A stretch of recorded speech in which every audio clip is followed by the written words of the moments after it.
Këtë të martë, territori i Bashkisë Vaudejës është përfshirë nga rreshje intensive shiu. Struktura e emergjencave civile dhe shërbimeve publike të Bashkisë Vaudejës vijojnë të janë në teren që mbrëmjen e kaluar, duke monitoruar situatën. Në bashkëpunim me bordin e kullimit, po vijon puna për pastrimin e përrojë të Glinës, një prej pikave më problematike gjatë rreshjeve intensive. Elvis Preqi, zëvendës kryetari i Bashkisë Vaudejës, është shprehur se problematik mbetet shkëputja e energjisë elektrike. Situata deri në këtë moment është e qetë, strukturat e emergjencës civile dhe shërbime publike janë e terren që nga mbrëmja kaluar.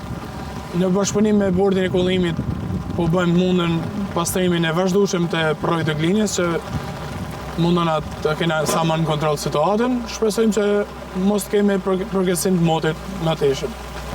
Problematika është energjia elektrike e cila mungon po bën disa orë që ka probleme, shpresojmë që të rikthehet. Vaudejës mbetet në fokus të monitorimeve për shkak edhe të rrezikshmërisë që paraqet përrojë Glina, ku vetëm disa javë më parë doli nga shtrati duke përmbytur rreth 100 banesa.